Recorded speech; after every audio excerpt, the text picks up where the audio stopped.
Hello guys, welcome back to my YouTube channel.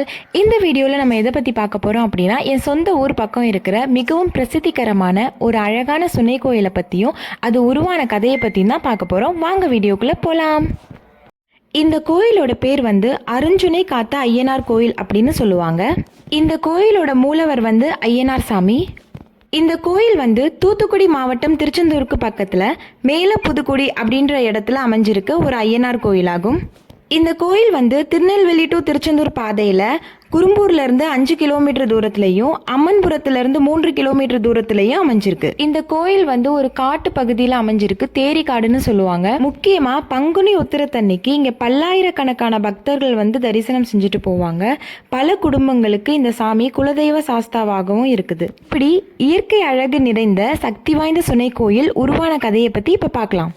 சுமார் 700 வருஷங்களுக்கு முன்னாடி ஸ்ரீவைகுண்டத்தை தலைமையிடமாக கொண்ட சிங்கராஜன் என்ற மன்னன் இந்த பகுதியை ஆண்டு வந்தார். இந்த பகுதி தேரி காடுங்கிறனால தண்ணி ரொம்ப கம்மியா கிடைக்கும். அந்த மாதிரி நேரத்துல ஒரு குறிப்பிட்ட பகுதியில மட்டும் ஒரு தடாகம் தென்பட அந்த நீர் பன்னீர் போன்று தெளிந்தும் சுவைமிக்கதாகவும் இருந்ததுன்னு சொல்லப்படுது. இந்த இடத்துல தடாகம்ன்றது அந்த சுனையை தான் குறிப்பிடுறாங்க. இங்கு உள்ள நீர் மிகவும் சுவைமிக்கதாகவும் சுத்தமாகவும் இருக்கிறதுனால அங்க சுத்தி உள்ள மக்கள் எல்லாம் தன்னுடைய அன்றாட வாழ்வுக்கு தேவையான நீரை இந்த தடாகத்துல இருந்து எடுத்துட்டு போவாங்க. இது அந்த மக்கள் ரொம்ப வழக்கமா வச்சுக்கிட்டு இருந்தாங்க. அப்படி ஒரு நாள் கனகமணி அப்படிங்கிற ஒரு பொண்ணு சொனையில இருந்து தண்ணி எடுத்துட்டு வரும்போது அவங்க கல்லால கால் தடுமாறி கீழே விழுந்துட்டாங்க. அந்த சமயம் பார்த்து அங்க பக்கத்துல தவம் செஞ்சுக்கிட்டு இருந்த முனிவர் மேல கனகமணி கொண்டு வந்த குடத்துல உள்ள நீர் பட்டுருச்சான். தவம் கலைந்து சினம் கொண்ட அந்த முனிவர், கவனச்சிதறலால் காலிடறி விழுந்த கன்னிகையே, உன் கையால் எவர் நீர் வாங்கி அருந்தினாலும் அடுத்த கணமே அவர் மாண்டு போவார்.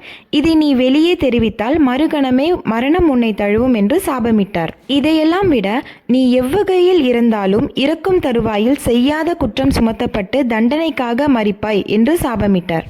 அதனால கனகமணி முனிவரோட காலில் விழுந்து மன்னிப்பு கேட்குறாங்க. அந்த பொண்ணு மனமுருகி மன்னிப்பு கேட்டதுனால மனமிறங்கிய முனிவர் கொடுத்த சாபத்தை மாற்ற முடியாது அப்படிங்கிறதுனால நீ இறக்கும் தருவாயில் சொல்ற எல்லாமே பலிக்கும், நீ இருந்த பின்பும் சொர்க்கலோக பதவியை அடைவாய் என்று நல்வார்த்தை கூறுகிறார். தன்னுடைய நிலைமையை அறிஞ்ச கனகமணி தனக்கு வாய்த்த விதி அவ்வளோதான் என்று நினைச்சுக்கிட்டு தன்னுடைய அன்றாட வாழ்க்கையை வாழ்ந்துட்டு இருந்தா. இப்படி இருக்கும்போது அந்த பொண்ணு வழக்கம் போல சொனையில இருந்து தண்ணி எடுத்துட்டு ஒரு நாள் வந்தபோது வழியில இருக்க மாம்பழ மரத்துல இருந்து ஒரு மாம்பழம் அந்த பொண்ணு அறியாமலே அவளோட குடத்துக்குள்ள விழுந்துருச்சு. அந்த மாமரத்துல டெய்லி ஒரு மாம்பழம் தான் பழுக்குமா. அந்த மாம்பழம் மிகவும் சுவைமிக்கதா இருக்கும்னு சொல்றாங்க. அந்த மாம்பழத்தை டெய்லி பேசிஸில் எடுத்துகிட்டு வர சொல்லி அப்போது அந்த பகுதியை ஆண்ட சிங்கராஜன் அப்படின்ற மன்னன் தன்னுடைய காவலாளிகளுக்கு கட்டளையிடுறான்.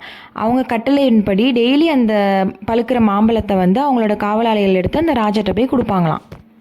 இப்படி டெய்லி கொடுக்கும்போது அந்த ஒரு நாள் மட்டும் மாம்பழம் கனகமணியோட குடத்துல விழுந்ததுனால அவங்களுக்கு மாம்பழம் கிடைக்கல. மரத்தில் பழுத்திருந்த மாம்பழத்தை திடீர்னு காணலை அப்படின்ட்டு காவலாளிகள் தேடி ஒருவேளை கொஞ்சம் முன்னாடி தண்ணி எடுக்க வந்த கனகமணி அதை திருடிட்டு போயிருக்கலாம் அப்படின்ட்டு சந்தேகப்பட்டாங்க. சந்தேகத்தின் பேர்ல மாம்பழத்தை தேடி காவலாளிகள் கனகமணி வீட்டுக்கு போனாங்க. கனகமணி தண்ணி எடுத்துட்டு போகும்போதே சில வழிப்போக்கர்கள் கனகமணிகிட்ட தாகமா இருக்குமா, கொஞ்சம் தண்ணி கொடுங்கன்னு கேட்டாங்களாம்.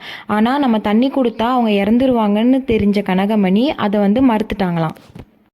இப்படி கனகமணி வீட்டுக்கு போகவும் கனகமணியை தேடி வந்த காவலாளிகள் வீட்டுக்கு போகவும் சரியா இருந்துதான். அப்புறம் கனகமணியோட குடத்தை வாங்கி அந்த காவலர்கள் சோதனையிட்ட போது அதுக்குள்ள மாம்பழம் இருக்கிறத பாக்குறாங்க. கனகமணி குடத்துக்குள்ள மாம்பழம் இருக்கிறதுனால அந்த பொண்ணு தான் மாம்பழத்தை திருடிட்டு போயிட்டாங்க அப்படின்ட்டு அந்த பொண்ணை அரண்மனைக்கு இழுத்து சென்று அரசர் முன்னாடி நிக்க வைக்கிறாங்க. அரசபையில இந்த வழக்கு நடைபெறும் போது கனகமணி வழிப்போக்கர்களுக்கு தண்ணி தராததுனால கோவத்தில் இருந்த அந்த வழிப்போக்கர்கள் கனகமணிக்கு எதிராக சாட்சி சொல்கிறாங்க.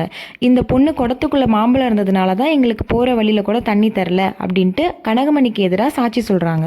இந்த சாட்சியை நம்பின அந்த அரசர் என்ன பண்ணுறாரு அப்படின்னா கனகமணிக்கு மரண தண்டனை விதிக்கிறார். என் மேலே எந்த தப்புமே இல்லை அப்படின்ட்டு கனகமணி எவ்வளோதான் சொன்னாலும் அந்த அரசரோட மனசு மாறவே இல்லை. இந்த சமயத்தில் நான் வணங்கும் ஐயனே அப்படின்னு அவளோட குலதெய்வத்தை அழைக்கிறாள் கனகமணி. உடனே அந்த சாஸ்தா காட்சி அளிச்சு, கண் கலங்காதே, உன்னை உயிர்ப்பிப்பேன் அப்படின்னு சொல்றாரு. அதுக்கு அந்த பொண்ணு, நான் உயிர்ப்பிக்க விரும்பல, இந்த பிறவில நான் சாபம் வாங்கிட்டேன், அந்த சாபத்தோட நான் வாழ விரும்பல, இறக்கும் தருவாயில நான் எண்ணியது நிறைவேறும் அப்படின்ட்டு அந்த மாமுனி சொன்னாங்க. எந்த தண்ணிக்காக நான் சாபம் வாங்கினேனோ இனி யாருமே அந்த தண்ணிக்காக அலைஞ்சு சாபம் வாங்கக்கூடாது, அதனால நானே இந்த இடத்துல சுனையா மாற விரும்புறேன் அப்படின்னு கனகமணி வேண்டுனாங்க. அந்த சுனைய நீயே காத்தருளணும் அப்படின்னும் வேண்டுனாங்க.